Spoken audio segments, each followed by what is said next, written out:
Bendiciones, hermanos. Soy Israel García de la Iglesia Casa de Gracia en Spring Hill, Florida, y le damos la bienvenida a los hermanos en esta noche para el estudio de la palabra. Vamos a orar. Padre, en el nombre de Jesús, declaramos que en esta noche recibimos tu palabra y tu instrucción y que la hacemos vida en nuestra alma, en nuestro corazón, para que sea de provecho para ti. Te damos gracias por tu revelación en el nombre poderoso de Jesús. Decimos amén. En esta noche vamos a continuar con el estudio de la unidad 4 de la fe, y en el capítulo 35 vamos a ver cómo Jesús rompe esquemas y paradigmas. Esquemas y paradigmas. Y ya quizás con esta imagen tenemos un preámbulo de lo que vamos a estar viendo, ¿verdad? Si pueden reconocer a esa mujer con un cántaro y un pozo y Jesús sentado, quizás ya van a poder descifrar uno de los relatos que vamos a ver en esta noche. Hemos hablado de esquema, que Jesús rompe esquemas y paradigmas, pero vamos a ver un poquito la definición, ¿verdad? Para poder entender el tema en profundidad. Esquema es una estructura, un principio que constituye la base o la condición de algo.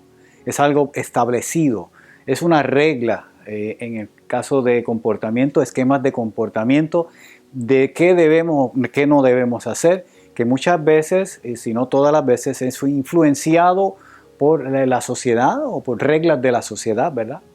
Y vamos a ver en este estudio cómo Jesús en su época, porque cada época tiene esquemas diferentes, fue rompiendo algunos esquemas que era necesario romper. Amén. Cuando hablamos de paradigmas, estamos hablando, entre otras cosas, ¿verdad?, de patrones, modelos, ejemplos o arquetipos.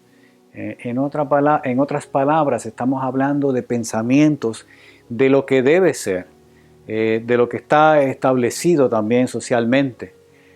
Para dar un ejemplo, por ejemplo, entendemos que alguien que se viste de oficial, pues debe, con su gorra y con su placa, debe ser un agente del orden, ¿verdad?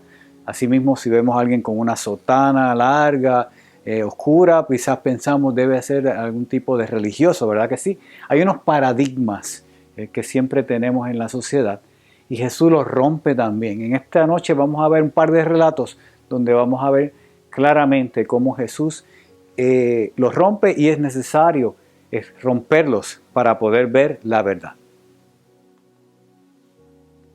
En el primer relato estamos viendo en Juan 4:1-35, es el relato de Jesús y la samaritana. Y vamos a ver cómo Jesús rompe esquemas, ¿verdad?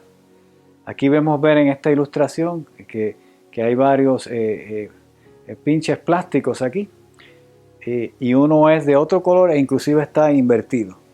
Romper esquemas significa romper patrones, romper estructuras establecidas con algún propósito. Es necesario, cuando vemos el relato que está aquí de la samaritana y Jesús en Juan, entender por qué los samaritanos no eran tan bienvenidos dentro del pueblo judío.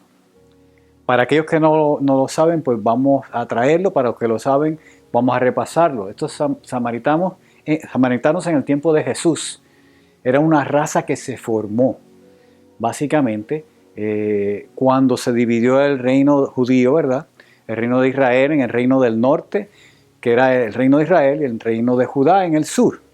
El reino del norte fue dominado por los asirios, el reino del sur fue dominado por los babilonios, la tribu de Judá y de Benjamín, todas las demás tribus en el norte. Tomaron, también la tribu sacerdotal estaba en el sur también. Tomaron los asirios la parte norte, los llevaron cautivos al reino de Israel, y los asirios tenían la costumbre de repoblar las ciudades que ellos tomaban. Se llevaban esclavos gran parte de la población y traían a esa región gente de los que ya extranjeros que ellos habían ya conquistado para repoblar la población con gente que estuviera de acuerdo con su modo, ¿verdad?, y su gobierno. Así que lo que sucedió fue que se repobló la ciudad de Samaria, que era la capital de Israel, el reino del norte, ¿okay? Con esos extranjeros que eventualmente se casaron y se juntaron con los judíos que quedaron, los pocos que quedaron, y poblaron esa tierra nuevamente. Obviamente, lo que salió de esa unión fue que esos hijos eran mitad o parcialmente judíos y parcialmente pues extranjeros. Así que eran medio judíos y le llamaban samaritanos porque fueron establecidos en la ciudad de Samaria. ¿Okay?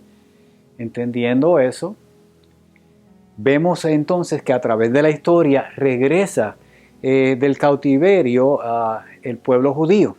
Regresa de Babilonia, ¿verdad? Del reino del sur. Cuando regresan, se encuentran que en Samaria y en toda esa región, que ahora iba a ser el pueblo de Israel unificado, estaban viviendo los samaritanos.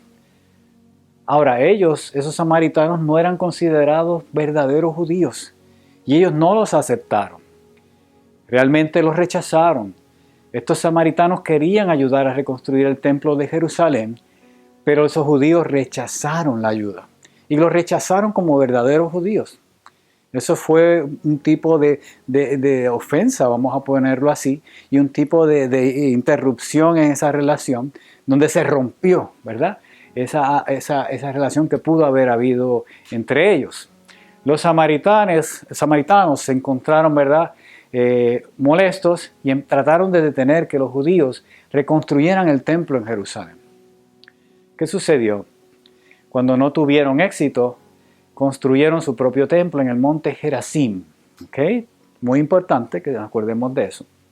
Y este fue el comienzo de esa animosidad entre esos dos grupos, donde los samaritanos se opusieron, y cuando vemos el relato de Nehemías, que vino a construir las murallas para proteger a Jerusalén, los samaritanos eran de los grupos que estaban opuestos y que habían sido opuestos a reconstruir el templo, así que no eran bienvenidos desde ese momento. Entendiendo esto y viendo el relato de la samaritana y Jesús, no vamos a entrar en el relato completo, pero sabemos que Jesús decide pasar por Samaria. Vamos a ver algunos versículos significativos de cómo Jesús en este relato rompe con muchísimos esquemas que estaban establecidos para el pueblo judío y que interrumpían la labor de la palabra que él estaba llevando, ¿verdad?, en ese momento, y del ministerio de Jesús, de lo que Dios quería hacer a través de Jesús, ¿verdad? Así que vamos a ver versículo a versículo ciertos puntos donde vamos a ver esos esquemas rotos. Primer punto, en el versículo 3, ¿verdad?, donde vemos en el relato de Juan 4. Versículo 3, salió de Judea Jesús y se fue otra vez a Galilea y le era necesario pasar por Samaria. Judea queda al sur, Galilea queda al norte.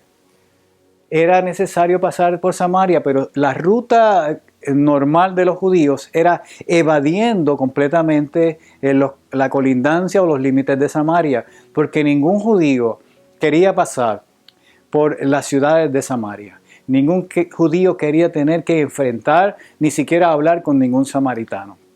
Pero fíjense en el relato que le era necesario pasar por Samaria. Así que Jesús ya estaba rompiendo con uno de los esquemas que eran normales para los judíos, que era evadir esa ciudad. Versículo 7. Vino una mujer de Samaria a sacar agua y Jesús le dijo, dame de beber. En este versículo vemos que viene una mujer de Samaria. Primero, que venía sola, no venía con las demás mujeres. O sea que no era una mujer que estuviera muy bien aceptada, inclusive dentro del pueblo de Samaria. Y que era mujer, ¿ok?, a sacar agua, y Jesús le habla y le dice, dame de beber. Así que ese otro esquema se rompe.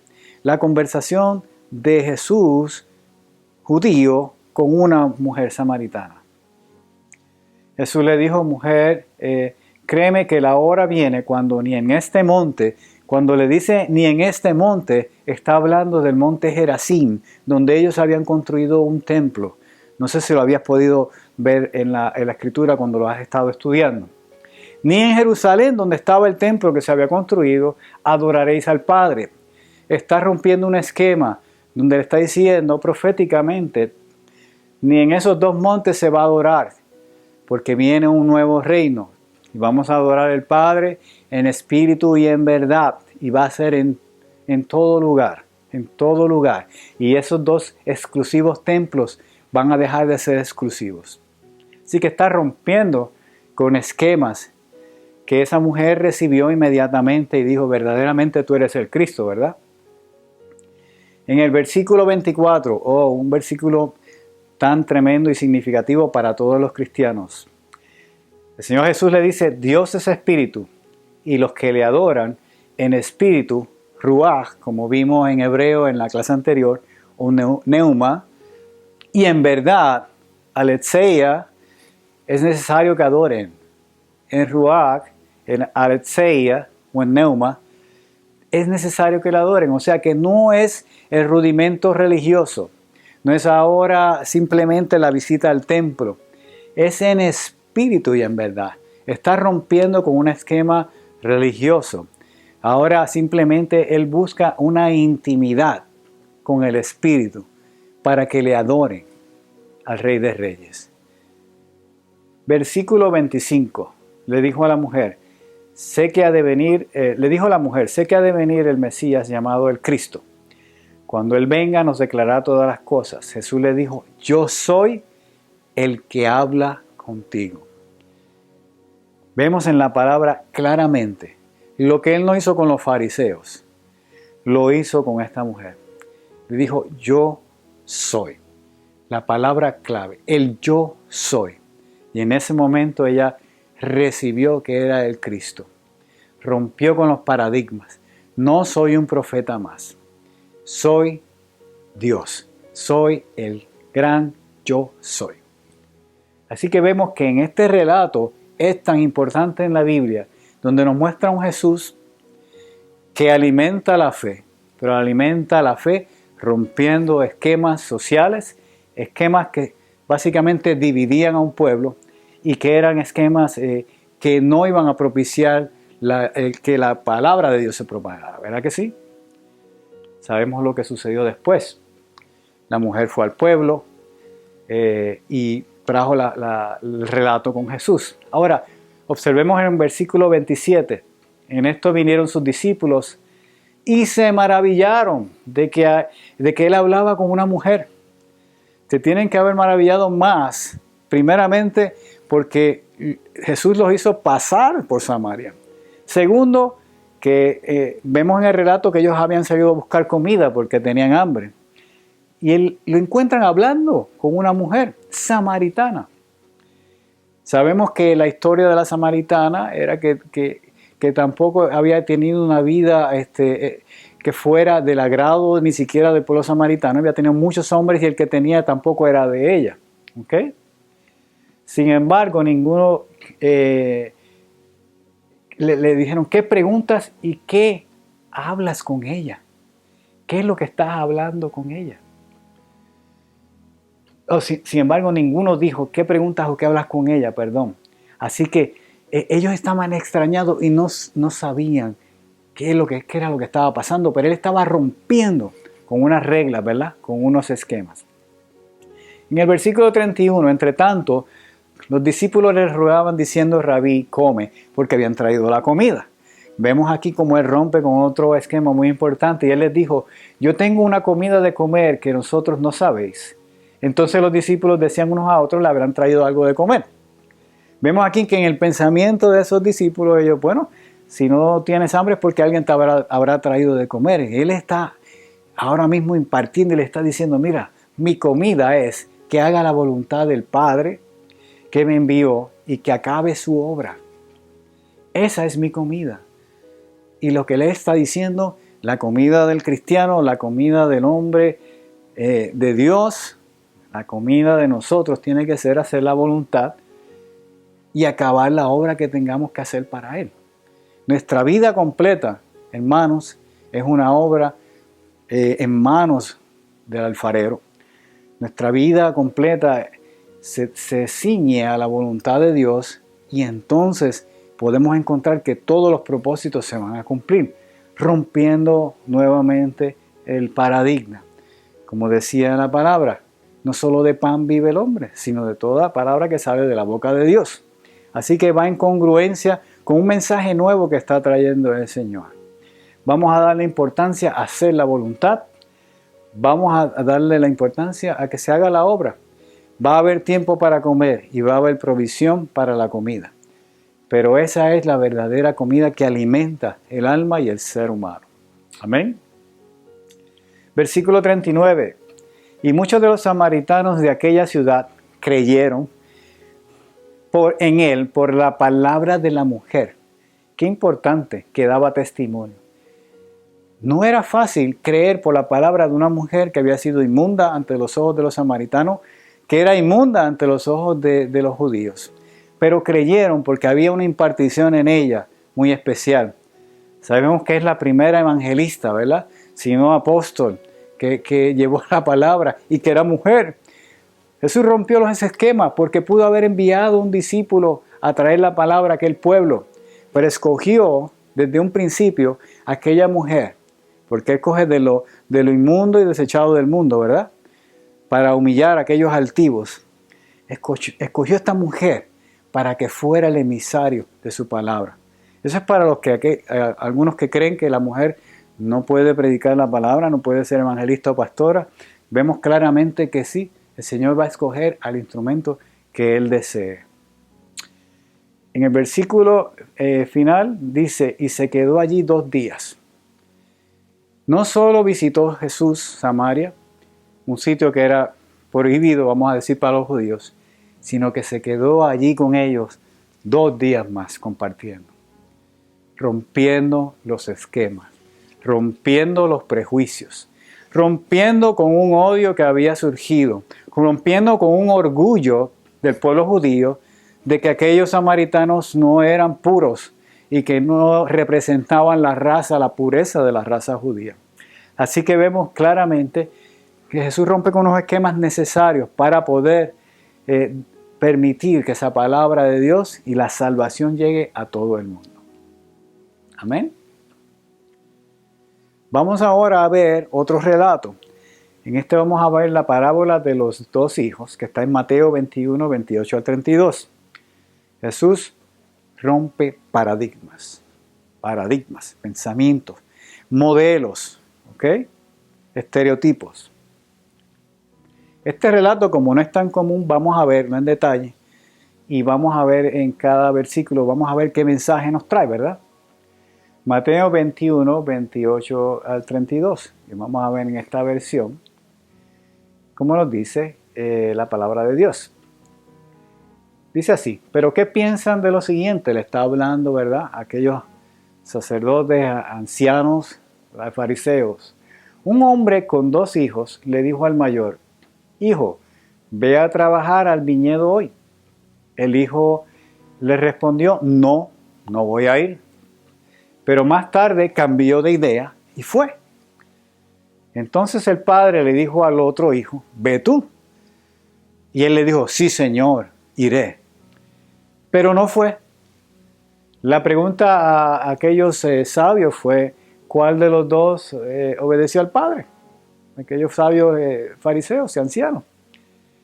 La contestación, y creo que sería la misma de nosotros, es que el primero, porque a pesar de que dijo no iré, y se resistió, más tarde cambió de idea, se arrepintió y fue. Mas el segundo dijo sí yo voy, pero nunca llegó. Que nuestra palabra sea sí o no, ¿verdad que sí? Que siempre nuestra palabra sea esa y que sea verdadera. Ahora, la bomba viene después cuando Jesús le explica el significado. Les digo la verdad, les dijo a aquellos fariseos, los corruptos, cobradores de impuestos y las prostitutas entrarán en el reino de Dios antes que ustedes. ¡Wow! Una palabra demasiado fuerte. Ahora, ¿por qué? Pues bien, el Juan el Bautista vino y les mostró a ustedes la manera correcta de vivir, pero ustedes no creyeron. Mientras que los cobradores de impuestos y las prostitutas sí le creyeron. aun viendo lo que ocurría, ustedes se negaron a creerle, y está hablando de Juan, y a arrepentirse de sus pecados. Vemos aquí la lección muy grande, ¿verdad? Pero él lo que él está trayendo es que las apariencias engañan. Que unas apariencias o el estar vestido sacerdotalmente no implica que vas a llegar primero al reino de los cielos. Inclusive estaba diciendo que los cobradores y las prostitutas que se arrepintieron van primero que ellos, ¿ok? Jesús está dirigiendo esta palabra, como hemos dicho, esos sumos sacerdotes, a los ancianos, rompiendo paradigmas religiosos. Los publicanos y las prostitutas, por supuesto, dicen, van delante de vosotros en el camino del reino. Él le obligó a ver las cosas desde una perspectiva diferente a lo establecido. En otras palabras, los obligó a autoexaminarse. Él estaba diciendo que había algo que en ellos no estaba de acuerdo a el paradigma de su posición, el paradigma de su ropaje, de todas sus figuras, no iba de acuerdo con su caminar, con su manera de actuar, con su manera de tener relación con Dios. Así que él llama a autoexaminarse. En cambio, estaba diciendo las prostitutas y los publicanos que su manera de ser había sido hasta cierto momento pecaminosa. Ahora sí iban adelante, porque habían arrepentido y habían vuelto sus caminos, ¿verdad? A todos, hermanos, y sobre todo a los que están en posiciones de autoridad, les cuesta cambiar de perspectiva, porque tendemos a valorar la seguridad de nuestras posiciones por encima de la verdad. Eso fue lo que le pasó a esos fariseos, esos sacerdotes. La seguridad que les ofrecía su estatus les impedía ver por encima y ver la verdad, que era la verdad, el verbo mismo hablándole a ellos. Cuando no valoramos la verdad, hermano, de la palabra, caemos fácilmente en la hipocresía y en los errores doctrinales. La verdad de la palabra, que está escondida en la palabra de Dios y en el Espíritu Santo que mora en nosotros. Este mensaje de Mateo 21, 28 al 32 nos habla de varios factores muy importantes. Uno, la importancia del arrepentimiento, que fue lo que Él le trajo y le cambió en aquel momento. No es cómo has vivido hasta ahora, sino cómo vas a vivir de aquí en adelante. En la época de Jesús se consideraban pecadores y herejes esos grupos. Sin embargo, de prostitutas y publicanos, Jesús los colocó como unos modelos de salvación por el arrepentimiento. Así que es el arrepentimiento en el corazón lo que Él busca. La importancia de ser genuinos y permanecer en la verdad de la palabra. Dice en Juan 8, dijo entonces Jesús a los judíos que habían creído en Él: si vosotros permanecéis en mi palabra, seréis verdaderamente mis discípulos y conoceréis la verdad y los hará libres completamente de las ataduras del pecado, libres de los paradigmas, libres de los esquemas. Aquel grupo sacerdotal vivía esclavizado con unos paradigmas y estaba cayendo en errores doctrinales y no estaban siguiendo realmente lo que la palabra de Dios le estaba mencionando y quería Dios hacer con ellos. No había una relación con Dios, ¿verdad? En peligro de caer en pecado de perdición, aun cuando estemos funcionando en esquemas y paradigmas religiosos. Eso es un punto muy importante. Cuando dice la palabra, no todo el que me dice Señor, Señor, entrará en el reino de los cielos, sino el que cumple la voluntad de mi Padre, que está en el cielo. Volvemos a lo mismo. Cumplir la voluntad implica que sigamos lo que la Sagrada Escritura nos está diciendo y lo que la revelación del Espíritu Santo en nosotros nos trae. Por eso el error en que aquel grupo cayó. Religioso, doctrinal completamente, pero que no había amor en su corazón. Unas palabras finales. En este tema de esta noche hemos entrado en la parte de romper con esquemas y paradigmas. Porque la efectividad de la fe en nosotros, la que el Espíritu Santo ha depositado, ¿okay?, puede ser afectada si nos dejamos llevar por esquemas sociales y o paradigmas religiosos que están en nuestra mente. No es que nos vayamos en contra de lo que está establecido socialmente, pero sí la palabra es bien clara. Y si estudiamos la palabra, vamos a evitar caer en errores sociales que son más bien del mundo humanista, del mundo natural, y que no provienen del mundo espiritual y de la palabra de Dios, sino que son de lo carnal. Así que esa efectividad de la fe es muy importante, es muy importante. Se puede afectar si entramos en esos errores, ¿verdad? La pregunta en esta noche, para que nos autoexaminemos, que es lo que hizo Jesús con los fariseos, no es que estemos mal, pero que tenemos en todo momento que estar alerta. Si hay esquemas o paradigmas en nuestra mente, en nuestro pasado, que todavía estén afectando nuestra vida cristiana. Es algo en lo que debemos meditar porque va a interferir con el poder de la fe en nosotros. Puede contristar al Espíritu Santo verdaderamente. Si tú quieres las respuestas, sigue estudiando la palabra. Esto es lo que hacemos cada vez que nos reunimos aquí. La respuesta y la solución para cada pregunta que tenemos en nuestra vida siempre van a venir de esa palabra de Dios y de la relación que tengamos con nuestro Dios a través del Espíritu Santo. Esa es la clave para evitar caer en todos los errores. Jesús vino a romper con todos los esquemas. Jesús vino a romper con paradigmas, a poner a la mujer en su posición dentro de la sociedad, ¿verdad? Que fue lo que hizo, y a decirle a los religiosos, no es religión lo que quiero más que sacrificio y holocausto, es que haya adoración en espíritu y en verdad. En esta noche le damos gracias al Espíritu Santo, esperamos que esta palabra vaya a profundizar y a llenar tu vida cada día más, ¿verdad? Y que podamos ver cada vez más grande su gloria en nosotros. Oramos, te damos gracias, Señor, por tu Espíritu Santo, por tu palabra, y declaramos que es vida en nosotros y nos hace cada día crecer más en ti y en tu fe. En el nombre poderoso de Jesús, alguien que diga amén, y nos vemos la semana que viene. Dios les bendiga.